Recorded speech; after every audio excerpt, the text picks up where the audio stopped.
Bonjour à toutes et à tous, bonjour la France, bonjour les Français. Effectivement, peu de gens le savent et même pas lui. Et c'est ça qui est sympa. Mais oui. Mais j'ai passé un moment formidable. Hier avec notre invité et néanmoins ami Franck Dubosc. Il est 17h, je suis chez le Veto, j'ai acheté des croquettes pour mon ornithorynque. Top, jeu de la mémoire, à toi. Il est 17h, je suis chez le Veto, j'ai acheté des croquettes pour mon ornithorynque qui est fan de Sabine Paturel. Ah oui. Et à toi, il est 17h. Il est 17h, je suis chez mon Veto, j'ai acheté des croquettes pour mon ornithorynque qui est fan de Sabine Paturel et de Julio Iglesias. Yes, à Il est toi 17h, je suis chez le Veto, j'ai acheté des croquettes pour mon ornithorynque qui est fan de Sabine Paturel et de... Comment il s'appelle déjà, Julio Iglesias. Et ils se sont fait des bisous. On a gagné, on a quasiment fait le tour, c'est la première fois. Ah ouais, là, Et puis on s'arrête à deux. Ça commence toujours par le jeu de la mémoire, Franck, ne vous inquiétez pas. Stop. T'étais prêt toi, donc Ouais, t'étais non. taquet. Bravo Franck, on peut applaudir Franck. Bravo. Ah ouais. Parce qu'en plus, à son Tout était âge, vrai. même pas Alzheimer, respect. Il est 17h08, je sors du Veto et sur qui je tombe? Franck Dubosc, devant le Monop. Alors je lui dis, mais qu'est-ce que tu fous, Franck? Alors il me dit, bah, je suis invité chez C'est à vous. Tu sais l'émission là où on est filmé en train de dîner avec l'argent des Français et leurs redevances? J'ai dit, arrête Franck, tu as quand même pas allé chez ces ringards. Alors il hésite et puis pour le convaincre, je sais ce que je dois lui dire, je lui dis... Tu prends l'apéro? Avec sa voix en plus. Sérieux Franck, les quais de Seine sont juste là. Pour une fois il pleut pas. J'ai une bouteille de blanc, t'as un petit moment et là Franck me regarde et me dit... Coquine. Il est tenté, il a bien 10 minutes à m'accorder, on se pose sur les quais. On est bien. On est bien parce que l'air est frais et le blanc aussi, on commence à causer parce que vous savez Daphné Burki, c'est bien ça votre nom? Oui, c'est Daphné ça. Burki, c'est ça? Oui. Quand deux géants de l'humour, quand deux aventuriers du LOL, bref, quand deux artistes majeurs de ce siècle se rencontrent, ça peut faire pchit. C'est arrivé dans l'histoire même récemment, le Qatar et le PSG. Oh. François Fillon et Pénélope Fillon. Ça peut être dramatique, mais Franck et moi, il était hors de question que ça se passe ainsi. La rencontre devait être magique. J'ai tout de suite dit à Franck, je te préviens, hein, je ne suis pas Karine Le Marchand, celle qui d'habitude sur M6 murmure à l'oreille des bœufs et des pintades. Non! Moi, le Franck Dubosc qui m'intéresse, qui me touche, ce n'est pas l'acteur, ce n'est pas la star, ce n'est pas le militant Front National. Non! Moi, le Franck qui m'intéresse, c'est l'homme derrière le masque de bouffon, qui, je le sais, a une sensibilité hors norme. Bien sûr, Franck aime les gens, aime l'argent, mais pas seulement. Il vit les choses avec passion et tendresse. Alors très vite, Franck se confie, me parle de son enfance, notamment le set boom qu'il organise, adolescent, et personne ne vient.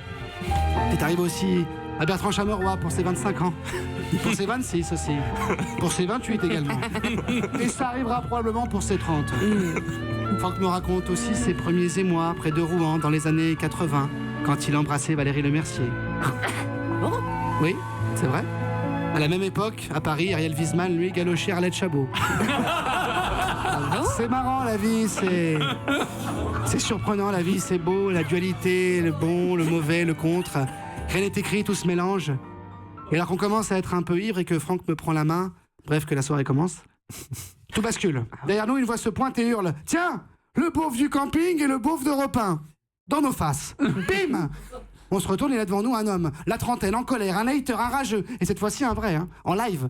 Pas comme sur internet, là, les hooligans virtuels qui font les marioles. Non, là, il est vrai, il est devant nous. Donc Franck lui envoie. Dis donc! Et le respect du people, tu t'en branles? Le mec répond, je vous emmerde, sale bobo. Alors là, je lui réponds, moi, bobo, ça va pas. Mon père était gendarme, et même au lycée, j'étais pas de gauche. Là, le mec se débile pas. Au contraire, possédé par le mal, il balance à Franck. Baise-moi! Baise-moi! Baise-moi! Mais oui, ce à quoi Franck répond, bien sûr, mon grand, mais tu veux pas un selfie d'abord? Sacré Franck, toujours le mot pour rire. L'ambiance est tendue, il l'empêche, on rigole, mais l'ambiance est tendue. Et c'est là que le début... Parce qu'en se penchant, on s'aperçoit que le rageux qui nous pourrit notre moment est en fauteuil roulant. Aïe. Le bad. Qu'est-ce qu'on fait avec Bah Franck? oui, je sais pas. On se demande qu'est-ce qu'on fait, on se connaît, on se regarde, on se comprend. Alors très vite on se dit, allez, on charge le malotru, on desserre les freins et on le pousse dans la Non, scène. mais ça va pas, oui. vous êtes dingue, Et ça. alors? Et le respect du people? Mais on peut pas dire des trucs pareils à la radio, Mais ça va pas bien. Rassurez-vous, on a envoyé. Ouais, on a réussi. Il est dans la scène, la salope. Mais on a envoyé une bouée. On l'a sauvé, évidemment. Mais il méritait une correction. Daphné Burki et Franck, mes témoins, il me l'a dit J'ai honte de hier. vous, Sébastien. On n'a pas le droit de parler comme ça à des people. Bah non. Des gens qui font rêver la France. Des gens qui font aimer la vie. Et là, Franck, alors que le jeune, justement, en fauteuil remonte sur la scène, il nous fait un dernier bras d'honneur, mais on rigole. Franck me dit, tu vois, Seb, dans la vie, il n'y a pas de fauteuil, il n'y a pas d'handicap. Il y a juste quelqu'un de bien ou quelqu'un de pas bien. Et on doit se comporter avec un handicapé comme avec n'importe quel être humain. C'est aussi ça le respecter, et c'est aussi ça la morale de mon film. Alors là, je tombe dans ses bras parce que c'est beau. Je suis tellement fier de lui, en même temps, je suis pas surpris, les Franck sont jamais décevants. Franck Sinatra, Franck Dubosc, Franck Provost, Franck de la personne. Alors pour ce moment, pour tout ce que tu as fait, Franck, pour tout ce que tu vas faire, pour tout ce que tu es, merci. Et sache que tu es comme Europe, tu es numéro 1. Ouais, voilà. Bravo Sébastien Toen. Alors C'est évidemment, grâce à lui tout ça. Sébastien devient complètement fou dans ces moments-là. Ah, je suis ému. Je crois que la seule chose de vrai, il y a une chose de vrai là, dans tout ce papier. Il n'y avait pas grand-chose. L'histoire des freins. Non, il n'y avait rien. Non, La boum, ne la pas boum. avoir pitié. Oui, voilà. Voilà. Et la morale de l'histoire était vraie, mais le reste, n'importe Ouais. quoi. Bravo Sébastien Toen, vous La êtes boum, parti la loin. boum, c'était vrai, la boum. Tu Vous fais êtes une parti boum et très loin. y a plus Ah, la personne boum, oui, qui- la boum, c'est vrai, bien sûr. La boum, oui, j'ai fait une Valérie boum, Le- personne n'est venu. Et Valérie Le Le Mercier Mercier aussi, oui. Il a Ouais. galoché le Mercier. C'est pas vrai. Respect. Bah oui, Et il conservatoire. faisait ça, les amourettes, c'est on trop en a mignon. parlé tous les deux, je peux le dire, sinon je l'aurais pas dit. Ah, mais c'est trop mignon. Ouais, ça, c'est... Oh bah tiens, la musique redémarre. Ah ouais, c'était c'était sympa. c'était lors d'une boum. C'est trop génial. Une boum du C'est conservatoire, mignon, elle cette était là, allongée sur le lit. histoire. Ah oui. Bon déjà. Ah, il y a des débuts dans les boumes. Non, il n'y a rien eu, il n'y a pas eu plus que Mais il est Galoche. incroyable, c'est Franck Dubosc, mais c'est trop mignon. Europe.